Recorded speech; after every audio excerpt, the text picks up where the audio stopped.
সুপ্রিয় বাগানে বন্ধুরা, কেমন আছেন? আশা করি খুব ভালো আছেন। শীত শুরু হয়ে গেল। এবার সামারে আমার মনে হয় আপনারা খুব বেশি বেশি সবজি খেয়েছেন। শীতের প্রস্তুতি রাখুন, বাগান সবসময় পরিচর্যা করুন। বাগানে কিছু না কিছু আপনাকে দেবেই কোনো না কোনো সময়। আমরা অনুষ্ঠানে কোনো একটা পর্যায়ে বলে দেবো এবারে শীতে আপনারা কী কী ফলন উত্তোলন করতে পারবেন এবং কী কী চারা বা বীজ আপনারা রোপণ করবেন বাগানে। পরের মতো শুরু করছি আমাদের গার্ডেনিং অ্যান্ড বিয়ন্ড উইথ বিজিএসের পক্ষ থেকে স্বাগত জানাচ্ছি। আপনারা যারা দেখছেন আইওন টিভির পর্দায় এবং আমাদের বিজিএসের পর্দা থেকে যারা দেখছেন তাদের সবাইকে শুভেচ্ছা এবং শুভ সন্ধ্যা। আমাদের আজকের এই অনুষ্ঠানে আমাদের আমন্ত্রণ জানিয়েছি দুজন অতিথিকে আমাদের এই স্টুডিওতে, আইওন টিভির স্টুডিওতে। আমার ডান পাশে আছেন আমাদের জাফর ইমাম। ধন্যবাদ জাফর ইমাম, আমাদেরকে স্টুডিওতে স্বাগতম আপনাকে। আসসালামু আলাইকুম। আপনাদেরকেও অসংখ্য ধন্যবাদ আমাদেরকে এখানে আমন্ত্রণ জানানোর জন্য। ধন্যবাদ। এবং আমার বাম পাশে আছেন মৌসুমী পারভিন মিতু, তাই না? জি, আসসালামু আলাইকুম। অনেক ভালো লাগতেছে এখানে এসে আজকে আমাদের। অসংখ্য ধন্যবাদ আয়ন টিভি এবং বিজিএসকে আমাদেরকে এখানে আনার জন্য। অন্যরকম একটা এক্সপিরিয়েন্স। অনেক ধন্যবাদ মৌসুমী আপু। তো এই দুজন দম্পতি, সুখী দম্পতি, নতুন বাগানি, আমরা তাদেরকে নিয়ে গল্প করব, তাদের বাগানের অভিজ্ঞতা নিয়ে আমরা আলোচনা করব। আর শুনবো তারা কতদিন ধরে বাগান করছেন, কি কি অভিজ্ঞতার মধ্য দিয়ে গেছেন, কি কি শিখতে পারলেন এবং কি কি শেখার বাকি আছে, কি করছেন, কোনো সাজেশন আছে কিনা আমাদের নতুন বাগানীদের জন্য, এই সব কিছু নিয়ে আজকে আমরা একটা আড্ডা দেব। তো শুরুতেই আমি কার কাছে যাব? হাজব্যান্ড না ওয়াইফ? Ladies first. কেমন আছেন মিতু বাবা? ভালো আছেন? আজকে আলহামদুলিল্লাহ, আল্লাহ ভালো রাখছেন। আসছেন তো অনেক দূর থেকে মনে না? ক্যামব্রিজ থেকে? দূর বললে তো ক্যামব্রিজ থেকে। আচ্ছা আচ্ছা। 1 ঘন্টার একটু উপরে লাগে। আচ্ছা আচ্ছা। বাট আমরা দুজনে আসলে ট্রাভেল করতে খুব পছন্দ করি। তো এটা আমাদের প্রতিনিয়ত, মানে এভরি উইকে আমরা মনে হয় 2-1 বার তো আসি লন্ডনে। তো আমাদের জন্য আসলে দূর না, বেশি দূর না, 1 ঘন্টা কিছুটা উপরে আর কি। আচ্ছা আচ্ছা আচ্ছা। বাট আলহামদুলিল্লাহ ভালো আছি। Good, thank you. এন্ড আপনি হিরো, কি অবস্থা বলেন? না, এই তো আলহামদুলিল্লাহ ভাই, ভালো আছেন না? আমারও একটা আমাদের একেবারে অন্যরকম একটা অভিজ্ঞতা হচ্ছে আজকে। আচ্ছা, ভালো লাগার একটা ব্যাপার। আমরা খুব এক্সাইটেড ছিলাম যে এখানে আসবো। আচ্ছা।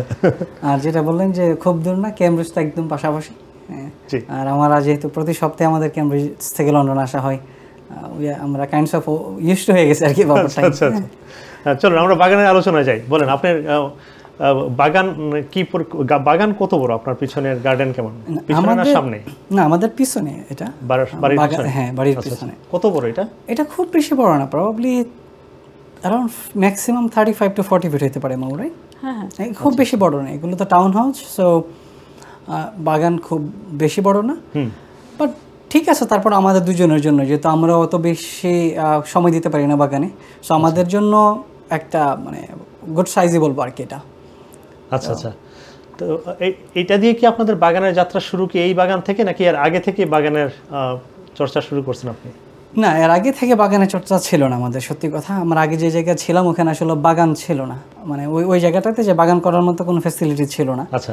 তো আমরা যখন এখানে আসলাম, তো এখানে আসার পর আমাদের নিজের বাড়িতে তখন একটা ছোট ধরনের একটা বাগান আমরা পাইছি। তখন থেকে আমরা উদ্বুদ্ধ হয়েছে আর কি বাগান করার প্রতি।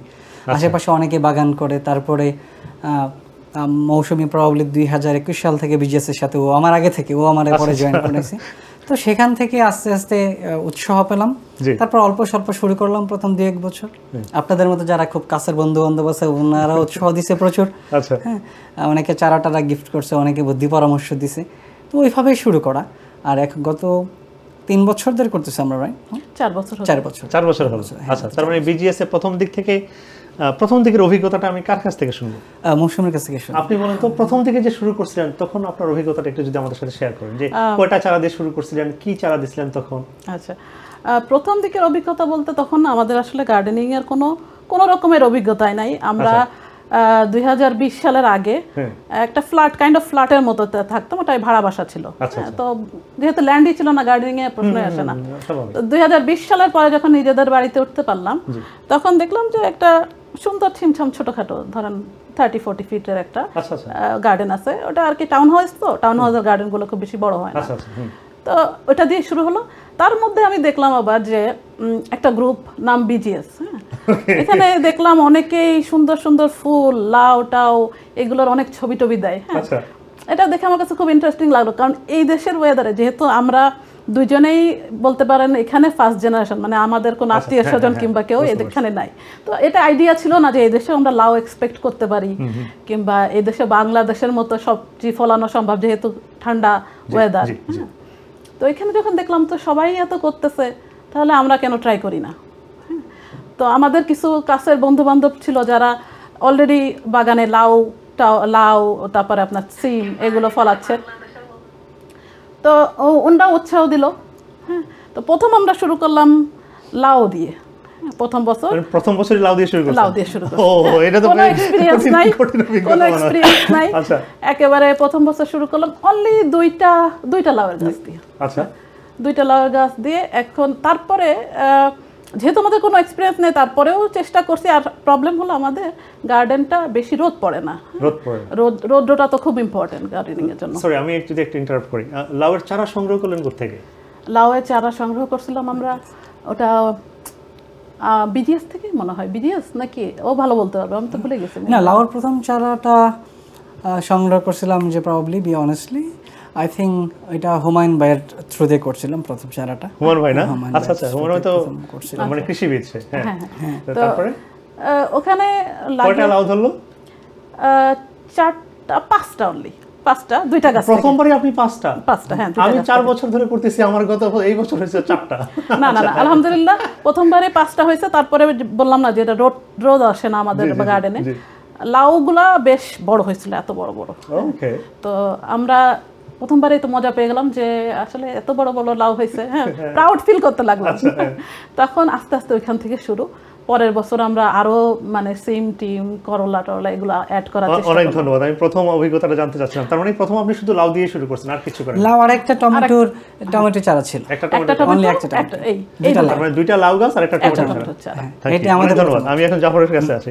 জাফর, এবছর আপনার বাগানের অবস্থা যদি বলি, যে বাগানে কি কি সবজি এবছর ছিল আপনার? এবছর অনেক সবজি ছিল, বাট আগে এক্সেপশনালটা বলে নেই। এই বছর আমাদের গার্ডেনে এক্সেপশনাল সবজি ছিল, যদি সবজি না অবশ্যই ফ্রুটস বলবো। যেমন আমার বাগানে এবার তরমুজ ছিল, মানে ওয়াটারমেলন ছিল, নিয়ালো মেলন ছিল। ও ওয়াও, হ্যাঁ, এটা এক্সেপশন। আমি জানি না অনেক বাগানীদের বাগানে হয়তো এই তরমুজের ব্যাপারটা গত বছর আমার একটা হয়েছিল। আচ্ছা, হ্যাঁ, আমরা এবার এগুলো কর্নওয়াল থেকে কালেক্ট করছিলাম। এবার কি এবারের যে বাগান আমরা করছি এর অনেকগুলো চারা আমরা বিভিন্ন জায়গা থেকে, স্কটল্যান্ড থেকে আমরা কিছু চারা নিয়ে এসেছি। যেহেতু যারা আমাদেরকে চিনে তারা জানে যে আমরা প্রচুর পরিমাণে ঘোরাফেরা করি। তো যেখানে আমরা যাই, ওর মৌসুমের একটা শখ হচ্ছে যে এরিয়াতেই ঘুরতে যাই না কেন ওখানকার গার্ডেন সেন্টারেও যাইতে হবে। আচ্ছা, সো ওখান থেকে তরমুজের চারা নিয়ে এসেছি। আর বাগানে যদি আসি, এবার কি কি ছিল? বিজিএস কি কি চারা দিছে আপনাকে? বিজিএস থেকেই বিজিএস এর চারাই ম্যাক্সিমাম। বেগুনের, লম্বা বেগুনের চারা ছিল অনেক টাইপের, প্রায় 14-15টা লম্বা বেগুনের চারা ছিল, তার মধ্যে 5-6 টাইপের ছিল। তরমুজ ছিল, বেগুন ছিল 15 প্রজাতির। এরপরে না, ওই 15টার মতো চারা বা 6 থেকে 7টা প্রজাতির ছিল। টমেটো ছিল এরকম 6-7 প্রকার টমেটো। লাউয়ের চারা ছিল প্রায় 15টার মতো। ও ওয়াও, 2টা থেকে 15টা চারা হয়েছে। ওয়াও, হ্যাঁ। তারপরে ছিল আপনার আলু। এবার প্রথমবার আমরা আলু করছি এবার প্রথমবার। তারপরে মিষ্টি আলু করছি এবার প্রথম। তারপরে কচু ছিল আমাদের অনেক, এখনো আছে, এখনো খাচ্ছি। কচু এখনো চিংড়ি মাছ দিয়ে খুব ভালো রান্না করে, নারকেলের দুধ দিয়ে, এখনো খাচ্ছি আমরা কচু। তারপরে সিম ছিল কয়েক প্রজাতির। কাঁচা মরিচ যদি বলি, মরিচ মনে প্রবলি 10-12 জাতের মরিচ। ফান ফ্যাক্ট হচ্ছে আমরা কিন্তু আমরা ঝাল খাই না। সো আমার বাগানে হয় যেটা হয় গত 3-4 বছর ধরে, আমরা মরিচ করি ঠিকই, এরপরে ও একটা সময় পুরাগুলো ডিসপ্লেতে রাখে, মানে কিচেনে এনে, তারপরে এগুলো এখানে মরে যায়, এরপরে এইভাবেই ডিস্ট্রয় হয়ে যায় আর কি। ও খাইতে দেয় না এই সৌন্দর্যের জন্য। এখন আমার কিচেনে অনেকগুলো মরিচের গাছ আছে। হ্যাঁ হ্যাঁ, প্লিজ প্লিজ। তারপরে ছিল, তারপর কি ছিল, শশা গাছ ছিল। শশা প্রায় মনে হয় 70-80টা শশা পাইছি আমরা এবার। গত বছর পাইছিলাম 103টা, লাস্ট ইয়ারে 103। হ্যাঁ, তারপরে আর কি, আর কিছু মানে আউটডোর আর ইনডোর গাছ ছিল বাগানে। করলা, হ্যাঁ হ্যাঁ, করলা। এবার প্রথমবার করলা হয়েছে। গত বছরও করলা আমরা বাগানে করছিলাম ঠিকই, কিন্তু যেটা ও বললো যে রৌদ্রটা যেহেতু আমার বাগানে পড়ে না, সে বিকাল 3টার পরে রৌদ্র আসে। তো ওই করলা গত বছর চারা সুন্দর হয়েছিল, কিন্তু আমরা করলা পাইনি।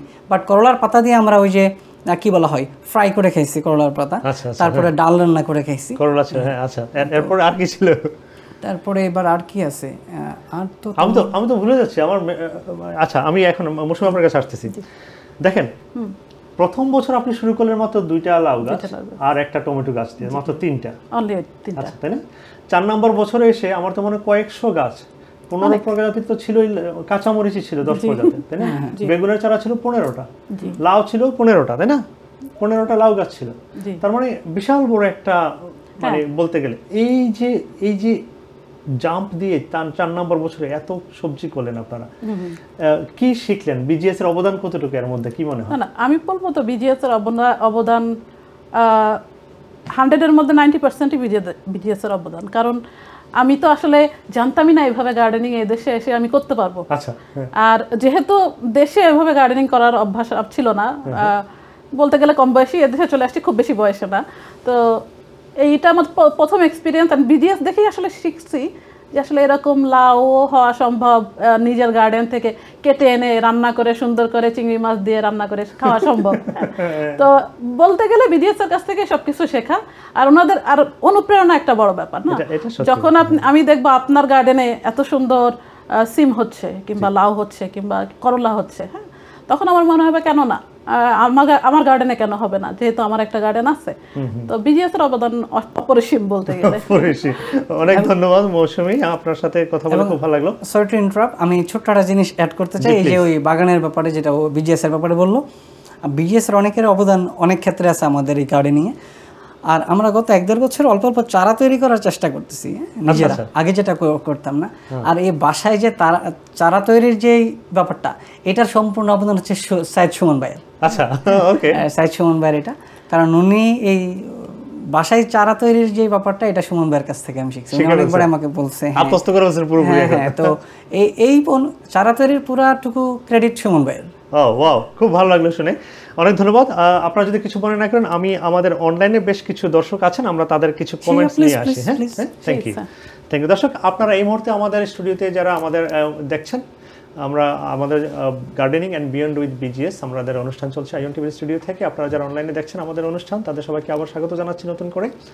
আর এবারের শীতে আপনারা কিছু রসুন, তারপরে মূলা, লাই শাক অ্যান্ড দেন পেঁয়াজ, যদি বাগানের কোনো টব বা কোনো ফাঁকা জায়গা থাকে বুনে দিবেন খুব তাড়াতাড়ি। যারা এখনও যার নেই, এগুলো বুনে দেন, এবং শীতের সময় আপনারা সবজি পাবেন বাগান থেকে। আমরা কিছু অনলাইনের কমেন্ট নিয়ে আসতেছি দর্শক। Thank you. শাহনাজ সালাম এবং শুভেচ্ছা জানিয়েছেন সবাইকে। রাশেদা বকুল আপা সালাম এবং শুভেচ্ছা জানিয়েছেন সবাইকে।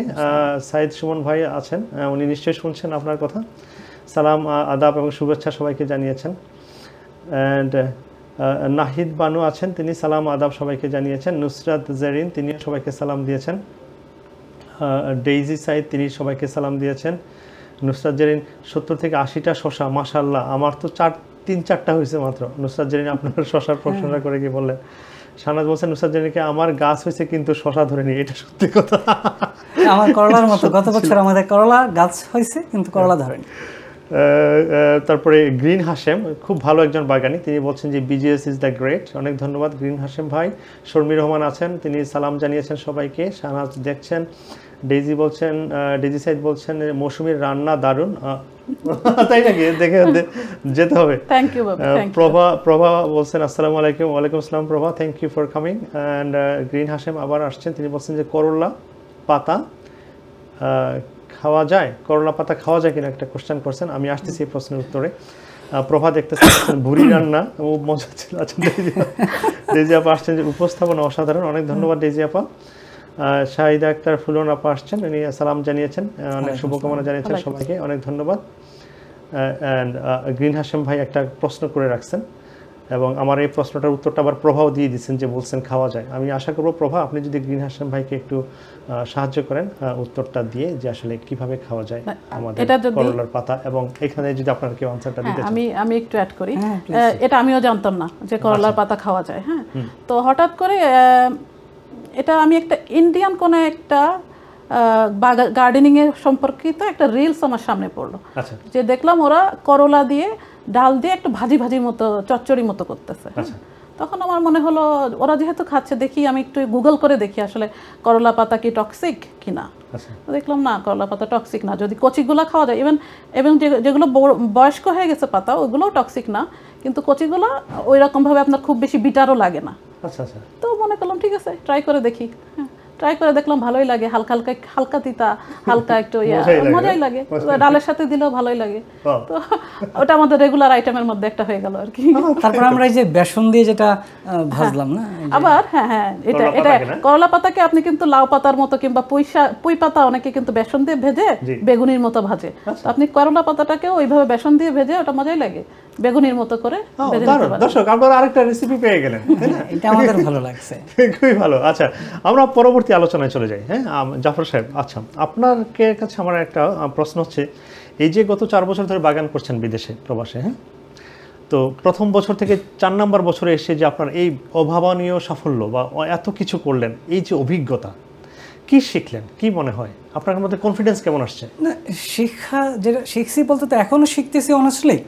এখন অনেক জিনিস বাগানে, যেমন এবার আমার বাগানে কি বলা হয়, আমি তরমুজ গাছ লাগানোর পরে ঠিক ভালো পরিচর্যা করতে পারিনি। আচ্ছা, যেমন তরমুজ গাছে বেশি পানি দেওয়া যায় না, এটা আমার জানা ছিল না। যেমন আমি একটু কম পানি দিতাম, আমার ওয়াইফ বলে কি, জাফর তরমুজ গাছে যেহেতু তরমুজ ধরছে বেশ কয়েকটা, তুমি একটু বেশি বেশি পানি দাও। হ্যাঁ, কারণ হচ্ছে গাছের এখন বেশি পানির প্রয়োজন। আচ্ছা, তো ওর বুদ্ধিতে আমি ক্ষমতা পানি দিতাম প্রতিদিন। আচ্ছা, পরে কিছুদিন পরে দেখি আমার তরমুজ গাছ মরে গেছে অর্ধেক ফল দিয়ে। আচ্ছা, তো যেমন শিখার একটা তো শিখতেছি। হ্যাঁ না, এটাই হ্যাঁ সত্যি কথা। আর যেমন কনফিডেন্স কেমন আসছে? কনফিডেন্স তো অনেক বেশি আগের তুলনায়। যেমন গত, আমি যদি ওইভাবে চিন্তা করি, আমরা দুজনেই গত 2-3 বছর আগে আমাদের বাগানের যে গাছগুলোতে ফলন একটু কম হইতো, ধরেন ওই গাছগুলোতে এখন ফলন আরও বেশি হচ্ছে। কারণ এখন আগে আমরা কম্পোস্ট জিনিস কখনো ইউজ করতাম না, যে অর্গানিক কম্পোস্ট বানাইতেও পারতাম না। তো এমনিতেই যা শুধু কি করতাম কি, এই যে গার্ডেন সেন্টার থেকে মাটি কিনে এনে ওইটার মধ্যেই গাছ লাগাইতাম আর শুধু পানি দিতাম, আর কিচ্ছু না। তো গত 1-2 বছরে যখন আরও দেখলাম যে অনেক মানুষ ভিডিও শেয়ার করতেছে বিজিএসে, বা এই যে আপনাদের মতো যারা কাছের বন্ধু বান্ধব আছে, যখন কথা বলি তখন অনেক এক্সপিরিয়েন্স পাই যে না, এই বাগানে এই গাছের ফুলটা এমন হওয়ার কারণে এমন হয়েছে কেন। যেমন আরেকটা ভুল আমি করছিলাম, যদি এটা ভেরি ফানি, যেমন এই যে আমি 2টা স্প্রে কিনছিলাম, একটা হচ্ছে উইড কিলার আর একটা হচ্ছে বাগানের যে পাতা একটু পোকা টাকা হয় না সেইটার জন্য। বাট তারাফাটার মধ্যে ভুলে গেছি। তো আমি করছি কি, আমার সমস্ত বেগুন গাছগুলোর মধ্যে উইড কিলার দিয়ে দিচ্ছি পাতায়। হ্যাঁ, তো 3-4 দিন পরে তো দেখি আমার সব বেগুন গাছের পাতা মরে যাওয়ার অবস্থা। তো যেটা করলাম, পরে সমস্ত বেগুন গাছ উঠায় পাতা কেটে পানি দিয়ে আবার ধুয়ে প্রপারলি আবার লাগাইছি, কিন্তু ওইগুলো থেকে আবার এবার মানে ভালো ফলন পাইছি। এই যে অভিজ্ঞতার ব্যাপারটা, পুরা সব গাছ মরে গেছিল, কিন্তু আবার আমি মানে ভালো করে ধুয়ে 2-3 বার সমস্ত চারা উঠায়া আবার লাগাইছি, আলহামদুলিল্লাহ খুবই ভালো ফলন হয়েছে। এবার অভিজ্ঞতাগুলো হচ্ছে দিনে দিনে। তো আমি তো 100% শিওর আপনার আশেপাশে যারা বাগানি এখনো বাগান করেন না, তাদেরকে আপনি অনেক উদ্বুদ্ধ করতে পারবেন। আপনি তাদের অনেকে, যেমন আমরা যেমন উদ্বুদ্ধ বিজিএসের কাছ থেকে হয়েছি, আমাদের সাথে যারা পরিচিত হচ্ছে, যারা বাগান করেনি এখনো, আমরা এরকম কয়েকজনের উদ্বুদ্ধ করতেছি। যেমন এবার আমি যদি আরেকটা উদাহরণ টেনে নিয়ে আসি, যেমন আমার এক ব্রিটিশ ফ্রেন্ড, হ্যাঁ, প্রপার ইংলিশ ফ্রেন্ড, ও জীবনে বাগান করতো না কখনো। এবার ওর বাগানে ও 2 টন মাটি কিনে আনছে, তারপরে ওখানে 2 টন মাটি আলাদা কিনে এনে, তারপরে ওই যে কার্পেন্টার দিয়ে কি বলা হয় এগুলো, বেড তৈরি করে ও নিজে সবজি করছে। ওর এখানে শশা করছে, বাটারনাট স্কোয়াশ করলো, তারপরে যে ক্রুজেট, এরকম টমেটো, পেপারস, এগুলো অনেকগুলো। যেমন এটা ওরে আমি নিয়ে গেছি ওর বাসায় 2-3 বার। এটা আমাদের ভালো লাগছে যে আমাদেরকে দেখে একটা ব্রিটিশ লোক, হ্যাঁ, এটা তো আমাদের বিজনেসের সফলতা। দেখেন, আপনি একজন কাছ থেকে শিখছেন, আপনি আরেকজনকে মানে এই বিষয়টা আইডিয়াটা দিচ্ছেন, সে আপনাকে দ্বারা উদ্বুদ্ধ হচ্ছে, তার দ্বারা হয়তো আরো কয়েকজন ফ্যামিলি উদ্বুদ্ধ হবে। এভাবে আমরা তো এটাই চাই, আমরা চাচ্ছি বাগানকে ছড়িয়ে দিতে। দেখেন, এভাবেই মানে একজন থেকে আরেকজন, এভাবে আমরা আজকে 23,000 দর্শক, যেটা নিয়ে কথা বলছিলাম। দেখুন, একটা ইম্পর্টেন্ট বিষয় নিয়ে কথা বলছি। আমরা এখন বিজিএস আমাদের যখন শুরু হয় প্রথম দিকে একেবারে কয়েকজন মানুষ দিয়ে শুরু হয়। কিছু স্বপ্নদ্রষ্টা মানুষ ছিলেন এটার পেছনে, যারা কারিগর হিসেবে কাজ করেছেন, তারা এটাকে নিয়ে শুরু করেছেন। এখন আজকে আমাদের এই 4 বছরের 4.5 বছর বা 5 বছরের মতো, না করোনার সময় হলো তো, আচ্ছা হ্যাঁ, তো এই সময়ে আমরা এখন 23,000-এরও উপর বাগানি আছি। ভাবা যায় বিশাল বড় একটা বাগানি অ্যাসোসিয়েশন এটা, এবং তাদের কনসেপ্টগুলো অসাধারণ। এই বিজিএস যেটা করছে, প্রতি বছর সিড মেলা করছে, চারা মেলার আয়োজন করছে। এবার তো বিশাল বড় ব্যক্তি আকারে চারা মেলা করা হবে। আমরা প্রতি বছর করে আসছিলাম যে একটা নির্দিষ্ট জায়গায় চারা মেলাটা করতাম, সেটা না হয়ে সবাইকে আসতে হতো। এখন যেহেতু বাগানি প্রতিদিনই বাড়ছে, বিভিন্ন শহরে বাড়ছে, এখন বিভিন্ন শহরে শহরে আমাদের চারা মেলা করার প্ল্যান করা হচ্ছে।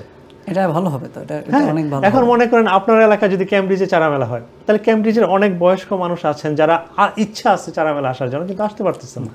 তো ওই জায়গায় চারা মেলাটা হলে কি হবে, ওই এলাকার যত বাগানি আছেন তারা হয়তো আশেপাশে আপনার মতো যারা বললেন যে আপনি একজন এই দেশের ইংলিশ, সেও এখন উদ্বুদ্ধ হয়েছে, সে হয়তো আরো 5 জনকে বলবে, আপনি আরো 5 জনকে নিয়ে এইভাবে আসতে পারবেন মেলার মধ্যে, চারা মেলার মধ্যে এসে দেখলেন, তাই না, চারা নিয়ে গেল, এইভাবে ছড়িয়ে যাবে আমাদের বিজিএস। যেমন আমি একটা আপাকে চিনি, উনি খুব ভালো গার্ডেনিং করে, কিন্তু উনি ড্রাইভিংও করে, কিন্তু উনি মোটরওয়েকে ভয় পায়, উনি মোটরওয়ে অ্যাভয়েড করে, যার কারণে ওনার ইচ্ছা থাকলেও অনেক সময় লন্ডনে উনি একা একা আসতে পারেন না। হ্যাঁ, আবার দেখা যাচ্ছে আমাদের সাথে ওনাদের মিলে না, ওনার যে অফ টাইমটা আমরা যখন আসতেছি ওনার টাইমিংটা মিলতেছে না। তো এরকম হয়তো অনেকে আছে যারা লন্ডন পর্যন্ত আসতে পারতেছে না, তো তারা যদি তাদের শহরের আশেপাশে পায় অবশ্যই তাদের জন্য অনেক উপকার হবে এবং তারাও উদ্বুদ্ধ হবে। অনেকেই আছে অলরেডি, তারা বাগান অনেক বেশি করতেছে কিন্তু হয়তো পৌঁছতে পারতেছে না। আমরা প্রথম পর্বের সেকেন্ড কোশ্চেনে আপনার কাছে চলে আসি। আমি ওনাকে জিজ্ঞাসা করছিলাম যে আপনার এই 4 বছরের বাগানে কি শিখলেন, আপনার কনফিডেন্স কেমন। আপনার কাছে প্রশ্ন একটু ডিফারেন্ট, যে আপনার তিক্ত কোনো অভিজ্ঞতা আছে কিনা, যে আহা এটা করে তো এটা হলো না, বাগান করতে গিয়ে হয় না এরকম, যে বাবা গত বছর আমার তো এতটা লাভ হয়েছে, এবার তো লাভটা হলো না, এরকম কোনো তিক্ত আক্ষেপ আছে কিনা আপনার? ওই যে আছে একটা, ওই যে করলা গত বছর, তিক্ত না আমি বলবো আক্ষেপ আছে কিনা, বাট এই বছর আক্ষেপটা ঘুচে গেছে। গত বছর ছিল করলা গাছ আমরা লাগাইছিলাম, অনেক সুন্দর, মানে পাতা টাতা হয়ে অনেক সুন্দর হয়েছে, বাট একটাও করলা আমরা পাইনি গত বছর, একটাও না। মানে মনে হলো যে আহা, এই এত সার পানি সব দিলাম, এত সুন্দর নাদুস নুদুস একটা গাছ হলো, কিন্তু কোনো করলা হইলো না। আর গত বছর আমি এটাও জানতাম না যে পাতা খাওয়া যায়, তো গত বছর পাতাগুলো ওয়েস্ট হয়েছে, তো পুরোটাই ওয়েস্ট ছিল। এরকম আফসোস থাকে, বাট ওইটাই শিক্ষার ব্যাপার না, ওইটাই। গত বছর যেটা রিয়েলাইজ করলাম আমরা, যে করলা চারাটা আরো আগে লাগানো উচিত ছিল আমাদের। হ্যাঁ, আর যেহেতু আমাদের গার্ডেনের লাইটের মানে রোদের সমস্যা, এটা যদি আমরা একটু আর্লি লাগাইতাম হয়তো বেশি টাইম পাইতো ফুল ফল দেওয়ার মতো। হয়তো আমাদের লেট হয়ে গেছে, দোষটা হয়তো আমাদের ছিল না। এই ব্যাপারে আমি একটু হেল্প করতে পারি আপনাকে। সরকার মুকুলের সাথে যোগাযোগ করলে উনি গ্রো লাইটের বিষয়ে আপনাকে অনেক বেশ কিছু ক্লিপ আছে আমাদের পেজে। হ্যাঁ, গ্রো লাইটের বিষয়টা যদি জানেন তাহলে চারাগুলো আরেকটু বড় হয়ে গেল ঘরের মধ্যে, একটা পরিপূর্ণ সময় আপনি ফেব্রুয়ারি বা মার্চের এপ্রিলের দিকে বাইরে নিয়ে আসলেন, ট্রান্সফার করে দিলাম। আমাদের তো এবার বীজ মেলাও হচ্ছে, বীজ মেলা না হলেও বীজ ডিস্ট্রিবিউশন তো আমাদের হবে প্রতি বছর। 1 কেজি বীজ থেকে এখন আমাদের 15-16 কেজি বীজ ডিস্ট্রিবিউট হয় প্রতি বছর, আস্তে আস্তে আরো বাড়ছে বিষয়গুলো।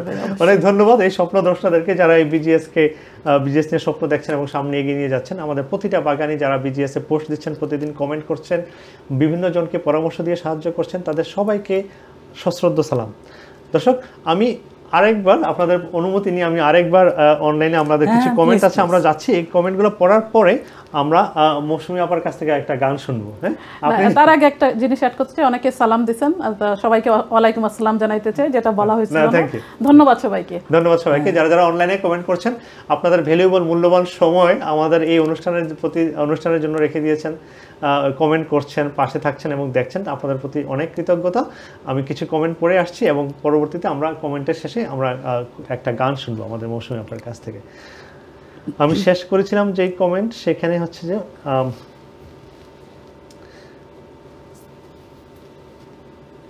যে জিজ্ঞাসা করেছিলেন যে করলার পাতা খাওয়া যায় কিনা, গ্রিন হাসেম। তো প্রভা উত্তর দিয়েছিলেন যে খাওয়া যায়। আমি ওই পর্যন্ত যে ছিলাম, তারপরে গ্রিন হাসেম আবার বলছেন যে great hosting too, thank you Hashem ভাই। প্রভা বলছেন যে বেসনে চুবিয়ে ভেজেও খাওয়া যায়। সাইদ ভাই বলছেন জাফর আর মৌসুমী খুব সুন্দর করে গুছিয়ে বাগান করে। সাইদ ভাই থ্যাংক ইউ সাইদ ভাই। যেটা বললাম, সাইদ ভাই তো এই যে বাগানে যে এখন যে নিজেরা চারা তৈরি করে তার পুরো ক্রেডিটই সাইদ ভাই। বরাবরের মতোই হাসি মুখে দারুণ উপস্থাপনা, অনেক ধন্যবাদ সাইদ ভাই। শর্মী আপা বলছেন যে পাকুড়া ভাজা দিয়ে রান্না করে খাওয়া যায়, অনেক ধন্যবাদ শর্মী আপা। নুসরাত জারিন বলছেন যে মোহাম্মদ প্রভাকে বলছেন যে টিঙ্কু ভাই আর তোমার বাসায় যাবেন। আচ্ছা, অন্য প্রসঙ্গ। প্রভা বলছেন যে এক ধরনের ছোট্ট বেগুন হয়েছে ওনাদের বাগানে, আগে দেখিনি কখনো। তারপরে আসছেন তুষি আসছেন, সালাম এবং শরতের শুভেচ্ছা জানিয়েছেন সবাইকে, অনেক ধন্যবাদ কানিজ ফাতেমা তুষিকে। ডেজি আপা আসছেন, উনি বলছেন আমি জাফরের বাগান দেখে অবাক হয়েছি, এত গোছানো, ওয়াও, অনেক ধন্যবাদ ডেজি আপা। নুসরাত জেরিন আসছেন, উনি কমেন্ট করেছেন। ডেইজি আপা আসছেন, তিনি বলছেন পানি জীবন, পানি মরণ। ইয়াতে আপনি বেশি পানি দিয়েছিলেন তাই না? হ্যাঁ, তরমুজ গাছে। প্রভা বলছেন যে আলু শাক খাই না, বেশিরভাগই টক্সিক, এটা সত্যি কথা। জেরিন বলেছেন আমাদের বাগানে দেখতে ইচ্ছে করছে, ওনার বাগানে আসবেন, নেক্সট ইয়ারের দাওয়াত রইল জেরিন। আহারে পানি। নুসরাত জেরিন মিষ্টি আলুর কথা বলেছেন। কানিজ ফাতেমা তুষি, বাহ ইকবাল উর্ফে গনিমিয়া আজ পুরাই অটম লুক, থ্যাংক ইউ, অনেক ধন্যবাদ তুষি আপু। তারপরে আসছেন মাহমুদা প্রভা, বরের বন্ধুরা হোক আর বউয়ের বার্থ থার্ড পারসন। আচ্ছা, এটা অন্য প্রসঙ্গের কথা বলছেন। তুষি আসছেন, আশেপাশে সবাই বাগান হোক। গ্রিন হাসেম বলছেন গুড আইডিয়া।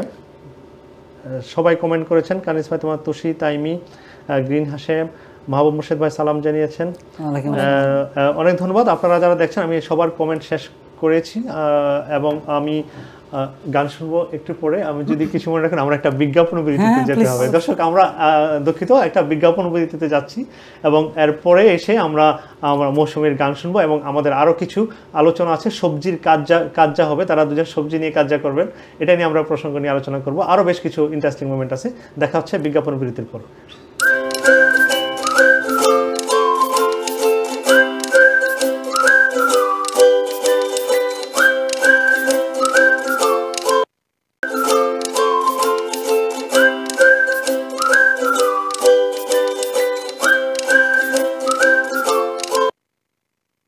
প্রিয় বাগানী বন্ধুরা, বিজ্ঞাপন বিরতির পরে আবারও শুভেচ্ছা জানাচ্ছি আপনাদের সবাইকে। আমরা ছিলাম gardening and beyond with BGS এর পক্ষ থেকে। আমাদের সাথে অতিথি ছিলেন আজকে আমাদের মৌসুমী এবং জাফর। আমরা কথা বলছিলাম তাদের বাগানের অভিজ্ঞতা নিয়ে এবং বাগান নিয়ে তাদের এই পর্যন্ত কিভাবে গত 4 বছরে বাগানে সফলতা দেখেছেন, প্রচুর সবজি করেছেন, প্রচুর খেয়েছেন, অনেক অভিজ্ঞতা অর্জন করেছেন, এই সব কিছু নিয়ে আমরা আলোচনা করতেছিলাম। সাথে সাথে আমরা এটাও বলেছি যে আমাদের বিজিএসের আমাদের যে বীজ ডিস্ট্রিবিউশন হচ্ছে, এবার বিভিন্ন জায়গায় হচ্ছে আমাদের, তো আমরা শেয়ারিং করব, আমরা বিভিন্ন ধরনের বীজ ব্যাংক থেকে আমরা বীজ ডিস্ট্রিবিউশন করব। তো এই ধরনের পরিকল্পনা চলছে। আপনারা বিজিএসের পেজে থাকলে, অ্যাক্টিভ থাকলে আপনারা জানতে পারবেন বীজ সংগ্রহ কীভাবে করবেন এবং এর পরবর্তীতে চারা সংগ্রহ করতে পারবেন। অনেক ধন্যবাদ সাথে থাকার জন্য। চলুন আমরা আবার আমাদের আলোচনায় চলে যাই। তো আমরা নিশ্চয়ই আপনারা অপেক্ষা করছেন যে আমাদের বিজ্ঞাপন বিরতির পরে একটা গান শোনার কথা ছিল মৌসুমীর কাছ থেকে, যে কিছু যদি মনে না করেন আমাদেরকে 2 লাইন গান শোনা। আমরা জানি আপনার হিডেন ট্যালেন্ট, আমাদের দর্শকরাও জানুক আজকে। জি ঠিক আছে, অবশ্যই আপনারা যেহেতু শুনতে পাচ্ছেন অবশ্যই শোনাবো, কিন্তু আমার একটা প্রবলেম আছে, আমি হলো গানের লিরিক্স ভুলে যাই। হ্যাঁ, এজন্য একটু লিরিক্স দেখে নিতে হবে, সরি। হ্যাঁ, তো আমি চেষ্টা করতেছি খালেদ হাসান মিলুর গাওয়া আমার মতো এত সুখী। আপনি যেহেতু বলছেন আপনার প্রিয় গান, তো এটাই দিয়েই চেষ্টা করতেছি। জি জি জি। আমার মতো এত সুখী নয়তো কারো জীবন, কি আদর স্নেহ ভালোবাসায় জড়ানো মায়ার বাঁধন, জানিয়ে বাঁধন ছিঁড়ে গেলে কভু আসবে আমার মরণ। আমার মতো এত সুখী নয়তো কারো জীবন, নয়তো কারো জীবন। বুকে ধরে যত ফুল ফোটালাম, সে ফুলে কাটা ছাড়া কি পেলাম, ভাগ্যের পরিহাসের নাম। বুকে ধরে যত ফুল ফোটালাম, সে ফুলে কাটা ছাড়া কি পেলাম, ভাগ্যের পরিহাসের নাম। কেন নিয়তির কাছে কেঁদে মরে, হেরে যায় মানুষ এমন, আমার মতো এত সুখী নয় তো কারো জীবন, নয় তো কারো জীবন। চারিদিকে নিরাশার বালুচর, কি আশায় বেঁধেছি খেলা ঘর, স্বপ্ন ভেঙে দিতে এলো ঘর। চারিদিকে নিরাশার বালুচর, কি আশায় বেঁধেছি খেলা ঘর, স্বপ্ন ভেঙে দিতে এলো ঝড়। কেন মমতার কাছে কেঁদে মরে, বেদনার কথা এখন, আমার মতো এত সুখী নয় তো কারো জীবন, নয় তো কারো জীবন। Thank you. শেষ হয়ে গেল? জি, চেষ্টা করলাম, বাট গান শেষ হয়ে গেল কেন? আমি তো অন্য ধরনে চলে গেছিলাম। অনেক ধন্যবাদ, অনেক কৃতজ্ঞতা। Thank you. অনলাইনে সবাই আপনাকে হাততালি দিচ্ছে, সবাই আপনার প্রশংসা করছে, অসাধারণ গান, সবাই খুব প্রশংসা করছে। থ্যাংক ইউ, সবাইকে ধন্যবাদ। এবং আপনাকে অনেক ধন্যবাদ গানটা গাওয়ার জন্য, খুব ভালো লাগছে আমাদের।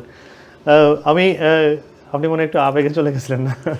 না, গান তো বিবেকের মধ্যে আছে। না না, গান আমি না, এটা আমার বলেন, আপনি কিছু বলেন, আমি চাই বলেন। গান যখনই আমি শুনি, ওর গাওয়া গান না, ও নিজেও জানে, আমি যখনই গান শুনি আমি পুরা মানে মনোযোগ দিয়ে গান শোনার চেষ্টা করি। কারণ গান আমার কাছে একটা কি বলা হয়, আমার আত্মার সাথে একটা সম্পর্ক গানের। আচ্ছা, আমি সবসময় গান শুনি। ওয়াও, বাগান এবং গান, এর মধ্যে বাগানে গান করেন? জি, এটা যখন ও দেখা যায় বাগানে পানি দিচ্ছে, কিংবা মানে যে টুকটাকি কাজগুলো যেগুলো থাকে, তো আমি হালকা বসে বসে একটু গান টান করতেছি আস্তে আস্তে, খুব বেশি জোরে না যদিও। হ্যাঁ, এটা নিয়মিত বাগানে নিয়মিত। জি। বাগানে সবচেয়ে পরিশ্রমের অংশগ্রহণ কে করে? সবচেয়ে ফিজিক্যাল পরিশ্রমগুলো কে করে? ও করে। বলেন তো কি করে? পানি সবচেয়ে বেশি পরিশ্রম আমি মনে করি পানি দেওয়াটা। মানে একবার পরিশ্রম অবশ্যই যখন মাটি তৈরি করা হয় প্রথমে গাছ লাগানোর আগে, তখন অবশ্যই পরিশ্রম হয়। হ্যাঁ, সবসময় গাড়ি থেকে, মানে গাড়ি পর্যন্ত আনে, আবার গাড়ি থেকে বাগান পর্যন্ত নেয়, কিন্তু সেই নেয়, আমি নিই না। বাট মানে এগুলো কম্পোস্ট রেডি হয়ে যাওয়ার পরে যে বেশি পরিশ্রম, এটা আমার কাছে মনে হয় পানি দেওয়ার। এটা ও করে, আর সমস্ত চর্চাগুলো মানে পরিচর্যাগুলো ওই করে। আমি হলো প্রথম দিকে ডেকোরেশন, কোনটা কখন লাগানো হবে, হ্যাঁ, এইগুলো প্লটিং করতে আমি পছন্দ করি। হ্যাঁ, বাট মানে কষ্টের কাজ আমি অ্যাভয়েড করি। ওকে দিয়েই কাটাই আর কি। ভালো লাগলো। তাহলে আপনি একজন সবুজ প্রেমী মানুষ। আর উনি বাগানের কন্ট্রিবিউশন কেমন ওনার, আপনার ওয়াইফের কি যেরকম? বাগানের যদি ধরেন শুরুর দিকের কথা বলি, মানে বাগানে তো ফিজিক্যাল পরিশ্রমটা আমি করি অনেস্টলি, বাট ফিজিক্যাল পরিশ্রমের বাইরে যে জিনিসগুলো অর্গানাইজ করার যে ব্যাপারটা থাকে, যেমন বাগান শুরু করার প্রথম থেকে যে ব্যাপারটা ছিল ও উৎসাহ দিছে। কারণ যেটা প্রথমেই বলছি যে বিজিএস এর সাথে ও আমার থেকে আগে কানেক্টেড, আমার থেকে আগে, ও পরে কানেক্ট করেছে আমাকে অনেক মাস পর। তো বাগানের শুরুটা ওর হাত ধরে যদি ওইভাবে টেকনিক্যালি চিন্তা করি। তারপরে এই যে কোন কোন গাছ লাগাবো, কোন বছর কোথায় কোন গাছটা লাগাবো, তো ওই জিনিসগুলো ওর কাছ থেকে আসে। আর ফিজিক্যাল যে পরিশ্রমটা, গাছ, হ্যাঁ, গাছ আমি হয়তো কম্পোস্ট রেডি করি, নিজে গাছ লাগাই, পানি দেই, তারপরে যে মাচা তৈরি করি। ও যেটা বললো, ও যেটা করে যে আমি কাজ করার সময় গান গাই, ও গান গাইলে তখন হ্যাঁ ওইটা রেগুলার হয় আমাদের। তখন তো আপনি স্পিড বেড়ে যায়। আমি যেটা বললাম ভাই, যেখানে গান আছে আপনি আমারে গান শোনাইতে শোনাইতে অনেক কাজ করাইতে পারবেন, ইজিলি পারবেন। বাগানে আপনি গান ছেড়ে দিলে হলো। আমরা প্রথম পর্বে শেষ করে ফেললাম, এর মধ্য দিয়ে আমরা দ্বিতীয় পর্বে চলে যাচ্ছি আমাদের অনুষ্ঠান। দ্বিতীয় পর্বে আছে আপনাদেরকে নিয়ে কিছু ফান অ্যাক্টিভিটিস। হ্যাঁ, ফান অ্যাক্টিভিটিসের মধ্যে হচ্ছে আমরা জায়গায় বসেই, হ্যাঁ, ঠিক আছে। আচ্ছা, এর মধ্যে দুইটা, একটা হচ্ছে ইনফরমেটিভ কিছু আমরা নিয়ে আলোচনা করব, কোনো সবজি নিয়ে আমরা তথ্য দিয়ে আলোচনা করব, যে আমরা সবজি তো আমরা খাচ্ছি, গার্ডেন থেকে তুলে নিয়ে আমরা খাচ্ছি, অনেকে অনেকভাবে খাচ্ছেন, এই বিষয়ে আমরা একটা আলোচনা করব। এরপরে সবজির কাজ যা থাকবে আপনাদের দুজনের মধ্যে, ঠিক আছে? আচ্ছা, প্রথমে আমি শুরু করব আপনাকে। আপনি 4টা সবজির নাম বলবেন। আচ্ছা, তো 1 নাম্বারটা আপনি বলেন। 1 নাম্বারটা তো লাউ। লাউ। সবার I knew that. favorite। লাউ, এটা আমার সবচেয়ে পছন্দ। লাউ। উনি লাউ বলছেন সবজির নাম, হ্যাঁ? আর আপনি এই লাউ আপনার জীবনে কতভাবে খাইছেন সেটা যদি একটু বলতেন। ওরে ভাই, লাউ যখন আমার বাগান গত 4 বছর ধরে লাউ শুরু করলাম, এই সিজন আসলে তো আমি লাউ খাইতে খাইতে ক্লান্ত হয়ে যাই। হ্যাঁ, মানে কতভাবে খাইছেন? মাছ দিয়ে, ভাজি, এইভাবে বলতে থাকেন দেখি হ্যাঁ, কত লাউ প্রকার। তো আমি গুনতেছি, বলেন। মাংস, গরুর মাংস দিয়ে লাউ খাইছি, আচ্ছা, 1, তারপরে চিকেন দিয়ে লাউ খাইছি, 2, গরুর মাংস দিয়ে লাউ খাইছি, হ্যাঁ, চিংড়ি মাছ দিয়ে লাউ খাইছি, গরু মাংস, চিকেন, চিংড়ি মাছ, 3টা হলো। আর তারপরে ল্যাম্ব দিয়ে খাইছি, 4টা। আর তারপরে এই যে রুই মাছ দিয়ে খাইছি। হ্যাঁ, মাছ তো বলছেন। হ্যাঁ, মাছ। আর তারপরে শুধু লাউ আর ডাল দিয়ে খাইছি। লাউ ডাল দিয়ে, হ্যাঁ, লাউ ডাল দিয়ে এটা ভালো লাগে। হ্যাঁ। তারপরে শুধু লাউ আর কিছু না ওর সাথে, মানে কিছুটা ওই যে ভাজি টাইপের পাঁচফোড়ন দিয়ে। রাইট, ইয়েস, হ্যাঁ। 6 নাম্বার। তারপরে লাউয়ের ওই যে কি বলা হয়, লাউয়ের যে খোসাটা ও বিভিন্নভাবে ভাজি করে, আচ্ছা, ওইটা খাইছি। 7। বাকি অনেক প্রকার, অনেক ভাবে খেলাম তো লাউ। হ্যাঁ, আরেকবার লাউ খাইছি একটা এক্সেপশনাল করে, ওই যে বুটের ডাল দিয়ে। ও বুটের ডালটা আগে অনেক সিদ্ধ করে সফট হয়ে যাওয়ার পরে পরে লাউ দিছে ওর সাথে। আচ্ছা, একটা তো মসুরি ডাল দিয়ে এমনিতে লাউ আর ডাল হয়, তো ওটা বুটের ডাল দিয়ে ছিল মোটা মোটা গুলো। ওটাও খারাপ লাগেনি, ভালোই লাগছে। আপনি তাহলে আপনার লাইফে 8 ভাবে লাউ খাইছেন। হ্যাঁ, ওয়াও, অনেকবার লাউ খাওয়া হয়েছে, আরো 2-4 বার বেশি হইতে পারে। হতে পারে, হয়তো মনে নাই এখন, তাই না? আপনি একটা সবজির নাম বলুন। যেমন আমি তো বলবো বেগুন, লম্বা বেগুন আমার পছন্দ। ওকে, আচ্ছা, বেগুন আপনি কতভাবে খাইছেন সেটা আপনি বলেন আমাকে। উনি 8 বার বলছেন, কিন্তু সে লাউ 8 রকম ভাবে খাইছে। আপনি বলুন, আমি গুনতেছি। ওকে। বেগুন দিয়ে বেগুন তো ভর্তা তো খাইছি। বেগুন, রে চরম। তারপরে বেগুনের সাথে আবার শুটকি দিয়ে একটা ভর্তা মতো এটা খাওয়া হয়েছে। তারপর বেগুনের সাথে ম্যাক্রল দিয়ে, ম্যাক্রলের একটা হালকা ওটা খাওয়া হয়েছে। তারপরে ধরুন বিভিন্ন টাইপের যে মাছ, রুই কাতলা যেগুলো থাকে, এটার সাথে তো কমন বেগুন টমেটো দিয়ে। তারপরে বেগুন, আমি হেরে যাচ্ছি নাকি? বেগুন ভাজি, বেগুন ভাজি, হ্যাঁ অবশ্যই বেগুন ভাজি। 2 নাম্বার আমার। আবার বেগুনের একটা 2 রকমের ভাজি হয় আমাদের। আচ্ছা, একটা ও করে, সেটা হলো আপনার বেগুনটাকে একবারে ছোট ছোট কিউব কিউব করে যে ভাজিটা, ওইটা। আর আমি যেটা করি ওটা হলো বেগুনকে গোল গোল চাকা চাকা করে 2 টাইপের ভাজি করি। আর একটা আমার একটা স্পেশাল আইটেম আছে, এটা আমি নিজেই মানে নিজে নাম দিছি, এটা হলো মৌসুমী শাহী বেগুন। শাহী বেগুন, ও বলেন তো এটা কি হবে? এটা কেমন, এটা আমি নিজে জানি না, মনে যা চাইছে তাই দিয়ে রান্না করছি, মানুষ সবাই বলে ভালো হয়। হ্যাঁ, খুব ভালো হয়। এটা হলো বেগুনটাকে আমি আপনার নারকেল দুধ দিয়ে, আচ্ছা, হালকা একটু টক মিষ্টি ঝাল করে, আবার পাঁচফোড়নও অ্যাড করি। আচ্ছা, এটা একটা মানে একটা ফিউশন টাইপের রান্না। হ্যাঁ, তো মানুষ বলে তো ভালোই হয়েছে, আলহামদুলিল্লাহ। 7 প্রকার হয়েছে। 7 প্রকার। তারপরে বেগুনের সাথে মাংস খাইছি আমি, চিকেন দিয়ে খাইছি, ল্যাম্ব দিয়েও খাওয়া হয়েছে। হ্যাঁ, 9। আমার মনে হয় আমি বিফ দিয়েও মনে হয় রান্না করছি বেগুন। আপনি জিতে গেছেন। ঠিক আছে, অনেক ধন্যবাদ। এই পর্বে আপনি জিতছেন। 4টা বলবেন তো আপনি। এখন আরেকটা সবজির নাম বলবেন আপনি। 4টা, ওকে। বেগুন আর লাউ চলে গেছে। সিম, জি বলেন।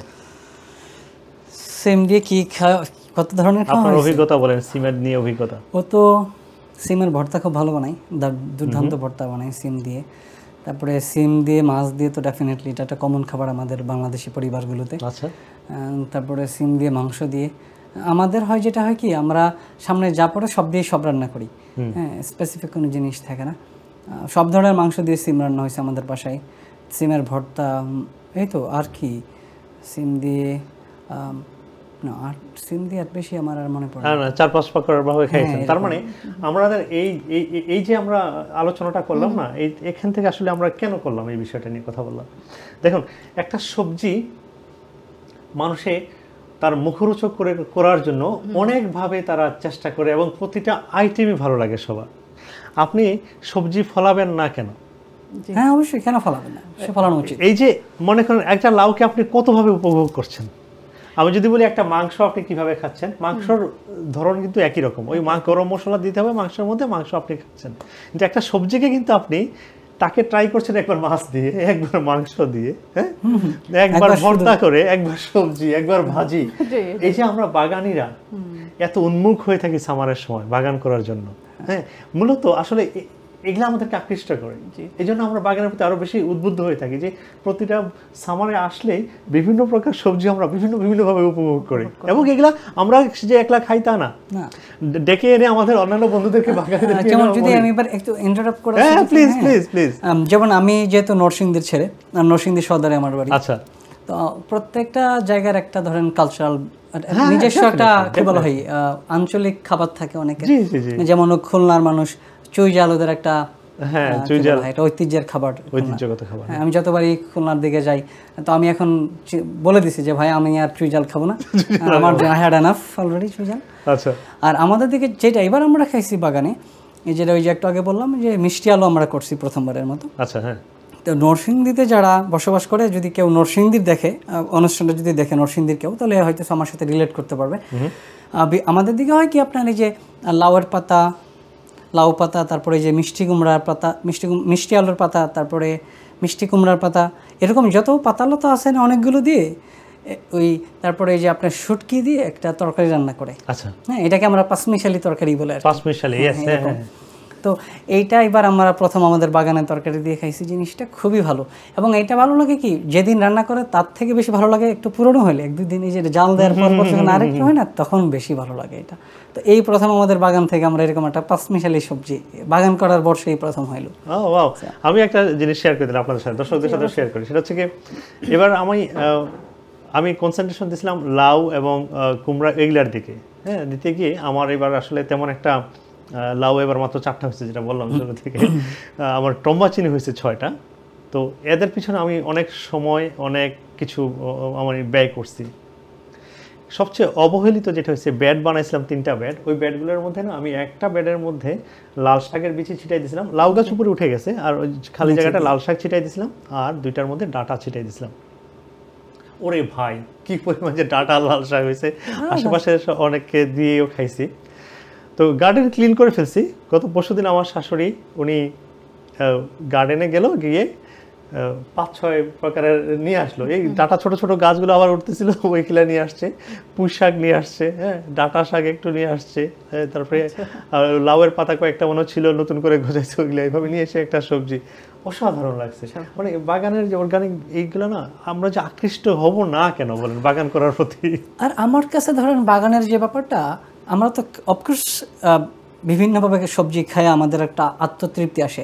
আর এর খাবার থেকে বেশি তৃপ্তি আমরা যখন আমরা কোন সময়টা পাই, সেটা হচ্ছে ধরেন বাগানে যখন ঝুলতে দেখি না বিভিন্ন সবজিগুলো।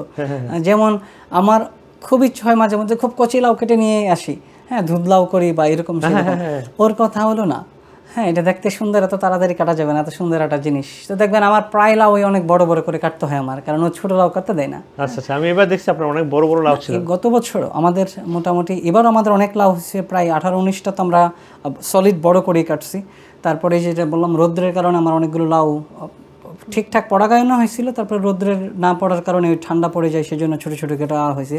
নতুবা 50-60টা তো আরামসে হয়ে যেত এবার। আপনি খেয়াল করছেন কিনা, সাইদ ভাইয়ের বাসায় এবার আমাদের অনুষ্ঠান ছিল? হ্যাঁ, অনেক বড় বড় লাউ দেখছি ওনার বাসায়। চতুর্দিকে দেখলাম এত বড় বড় লাউ। আমি একটা মধ্যে চেষ্টা করলাম, উনি তো অনুষ্ঠান দেখতেছেন, নখ দিয়ে যায় শক্ত করে চিমটি কাটা। এখন দেখি সবগুলো শক্ত।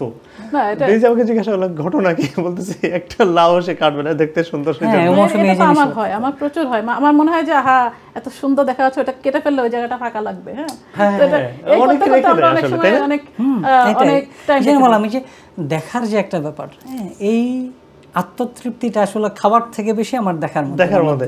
আমি বিশ্বাস করবেন যাই না, আমার বাগানে এখনো কিন্তু একটা প্রায় 4 ফুটের লম্বা টম্বা চিনে ঝুলতেছে। এটা এখনো পাকে নাই। আমার আর কয়েকদিন রাখলে হয়তো পাকবে। বীজ রাখবো তো, কয়েকটু বীজ সংগ্রহ করবো এখান থেকে, তো এখনো ঝুলতেছে। অনেক ধন্যবাদ আপনাদেরকে আলোচনায় অংশগ্রহণ করার জন্য। খুব ভালো লাগতেছে আলোচনাটা। আমরা লাস্ট যে পর্বটা সবজির কাজ নিয়ে আলোচনা করবো। হ্যাঁ, তো তার আগে আমরা অনলাইনে দেখি কারা অনলাইনে একটু আমাদের অনুষ্ঠানটা দেখছেন আরেকবার। হ্যাঁ, আরেকবার তাদেরকে ধন্যবাদ জানিয়ে আসি। দর্শক, আপনারা যারা অনলাইনে বসে আমাদের অনুষ্ঠান দেখছেন এবং কমেন্ট করছেন, আপনাদের মূল্যবান সময় দিচ্ছেন আমাদের এই অনুষ্ঠান দেখার জন্য। আপনাদের সবাইকে অসংখ্য অসংখ্য ধন্যবাদ। বিজিএস সম্পর্কে জানতে, বিজিএস থেকে আপনাদের কোনো কিছু যদি জিজ্ঞাসা থাকে, বাগান করা সম্পর্কে যদি আপনাদের কোনো ধরনের কোনো জিজ্ঞাসা থাকে, কোনো আইডিয়া যদি আপনাদের কাছে থাকে যেটা আমাদের জানা দরকার, বিজিএসের মধ্যে যদি একটা পোস্ট দেন তাহলে খুবই ভালো হবে। আমরা আপনার আইডিয়াগুলো আমরা নেব, আমাদের আইডিয়াগুলো আপনারা নেবেন। এভাবে আস্তে আস্তে আমরা শেয়ার করে করে আস্তে আস্তে বাগানে ছড়িয়ে যাবে। আমরা চাচ্ছি ইউকের প্রতিটা বাড়ির পিছনে যে গার্ডেনটা সেটা যেন আবর্জনায় ভরা না থেকে এক টুকরা সবুজ থাকুক আমাদের। তো দেখে আসি অনলাইনে কারা কারা কথা বলছেন। অনলাইনে আছেন সাইদ সুমন ভাই, তাইমি, শাহনাজ, তুষি, প্রভা, গ্রিন, হাশেম,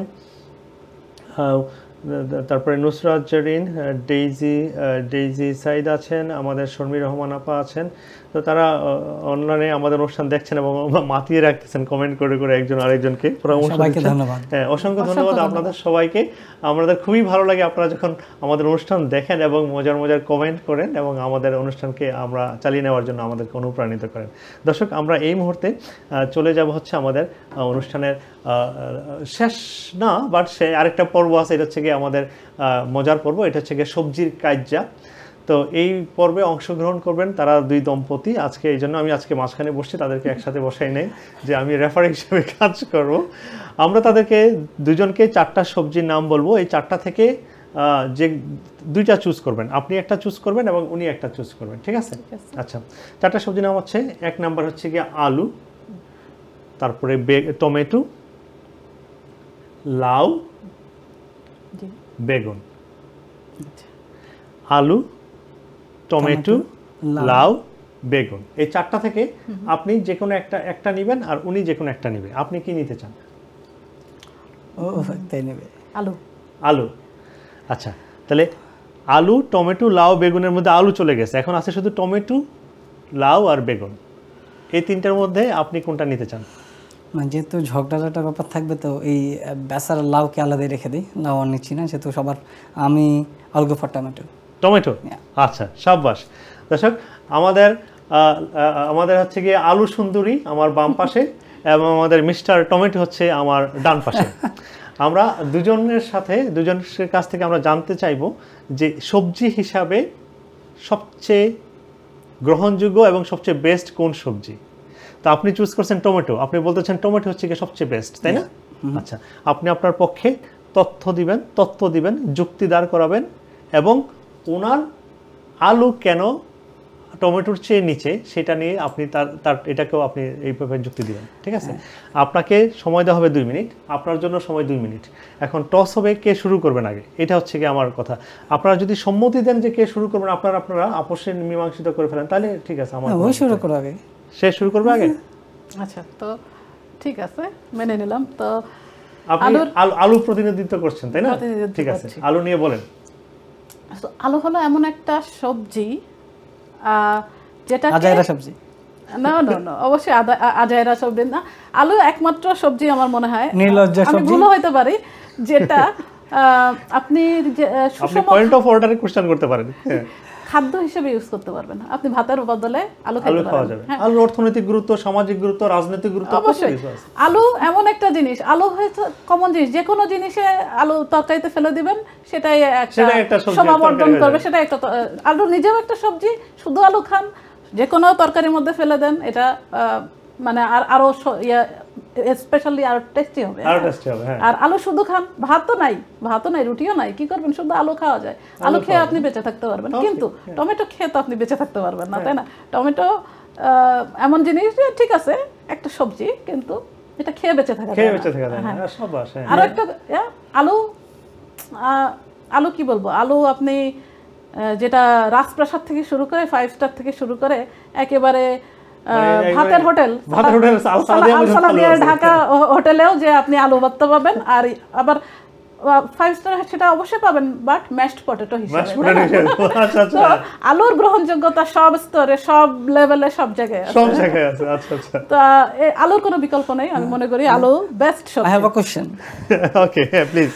না, আমরা আলুর মানে ও আলুর গুণগান ধরেন প্রচুর করলো, বা ও নিজে আলু খাইতে চায় না, আমি তরকারিতে আলু দিতে চাইলে বলে না, মাংসে তুমি আলু দিবা এটা না। বিতর্ক চলছে, এটা তো বিতর্ক চলছে। ব্যক্তিগত আক্রমণ।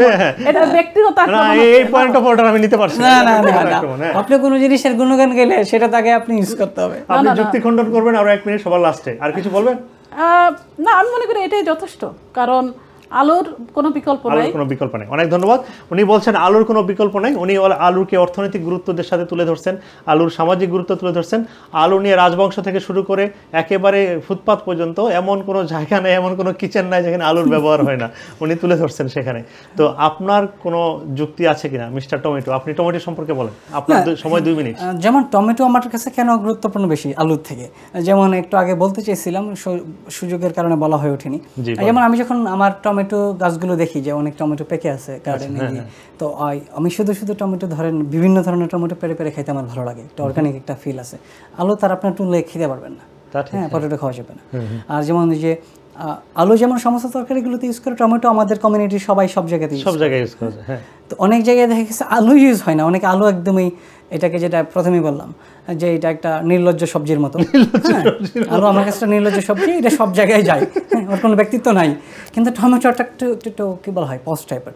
এই যেমন আপনি রেস্টুরেন্টে যদি যান, অনেক জায়গায় ম্যাশ পটেটো তো ম্যাশ পটেটো, এটা সবাই খেতে চায় না, কিন্তু আপনি যেখানে যান কত সুন্দর করে অর্গানাইজ করে চেরি টমেটোগুলো স্টেকের সাথে বলেন, অন্য সালাদের সাথে আছে, কত সুন্দর দেখতে, কিউট লাগে, তাই না?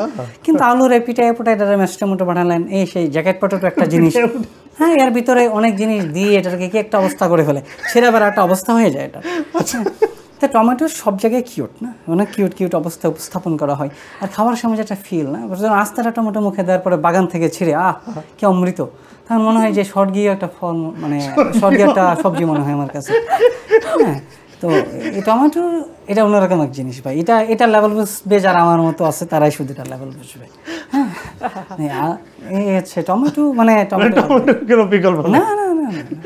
মিস্টার টমেটো তার পক্ষে যুক্তি দিচ্ছে, আপনি যুক্তি খণ্ডাবেন? সে যতগুলো লজিক দিচ্ছে তার পক্ষে কি আপনার কোনো কিছু বলা আছে লাস্ট মিনিট? হ্যাঁ, সে যেটা বললো যে টমেটো একেবারে খুব সৌন্দর্য, এখানে যখন বাগানে লাল লাল হয়ে থাকে, ঠিক আছে, টমেটোর একটা সৌন্দর্য আছে, আর আলুরও একটা ব্যক্তিত্ব আছে। আলু সবসময় পার্সোনালিটি এবং প্রাইভেসি মেনটেন করে, সে সবসময় মাটির নিচে থাকে, শুধুমাত্র যে মালিক সেই তার দেখা পায়, তাই না?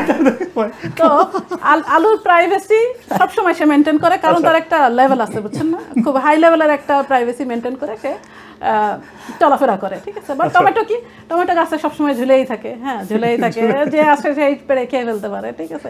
কিন্তু আলু তা পারে না, মালিক একমাত্র যে মাটি খুঁড়ে, তাকে পাওয়ার জন্য কষ্ট করা লাগবে আপনার, আপনি মাটি খুঁড়তে হবে, মাটির থেকে আপনার মানে কাদাগুলা পরিষ্কার করতে হবে, তারপরে আপনি শ্রম দিতে হবে। সস্তা জিনিস মানে সহজে পাওয়া যায়, ঝুলেই থাকে সামনে, মনে করেন টমেটোর মতো, কিন্তু যেগুলো দামি সেগুলোকে কষ্ট করে অর্জন করতে হয়, যেমন আলু। আমি জানি না আপনার পাল্লা ভারী হয়ে যেতে, আপনার কোনো যুক্তি খণ্ডন থাকলে আমার এই ছোট্ট ব্রেনে আলুর যে এত সেন্সিটিভিটি আছে, এটা আমি জানতাম না। আচ্ছা, আলু যে প্রাইভেসির মধ্যে বড়, আমার লাইফে প্রথমবার আমি দেখছি ভাই। আমার কোনো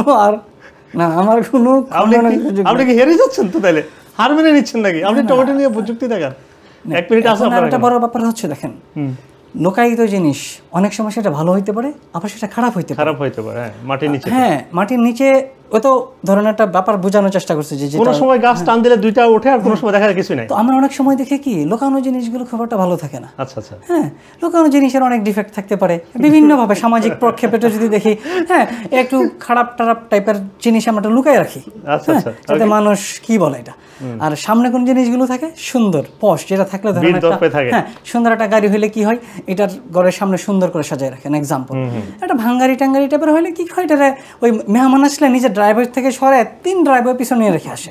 তো টমেটোটা আমার কাছে সেই রকম একটা পশ জিনিস, মানুষ আসবে দেখবে আপনার বাগানে এতগুলো সুন্দর টমেটো এত থোকায় থোকায় ঝুলে আছে, মানুষের মন ভালো হয়ে যাবে। ওই মাটির নিচে কি না কি আছে, আপনি হাত দিবেন, এখানে টমেটো আছে কি না, আলু আছে কি না আপনি জানেন না। আমি অ্যাড করতে চাই, এই যে ধরেন আমরা অনুষ্ঠান শেষ পর্যায়ে তাড়াতাড়ি বলেন, মাটির নিচে কি থাকে। হ্যাঁ, আপনি যদি দেখেন যে ব্যাংকের ভল্ট, হ্যাঁ, ব্যাংক অফ ইংল্যান্ডে সবচেয়ে দামি জিনিসগুলোই মাটির নিচে লুকায় রাখা হয়, তাই না? ব্যাংক অফ ইংল্যান্ডের সমস্ত গোল্ড মাটির নিচে লুকায় রাখছে, কেন উপরে ডিসপ্লে করে রাখে নাই, তাই না? এটা তো উচিত ছিল আপনার চৌরাস্তার মোড়ে ডিসপ্লে করে রাখা উচিত। আপনাদের টাইমস দর্শক, আজকের এই সবজির কাইজায় কে জিতলো কে হারলো আমি কমেন্টস দেখে, আমি বাসায় গিয়ে কমেন্টস দেখে তারপরে বিজয় ঘোষণা করব।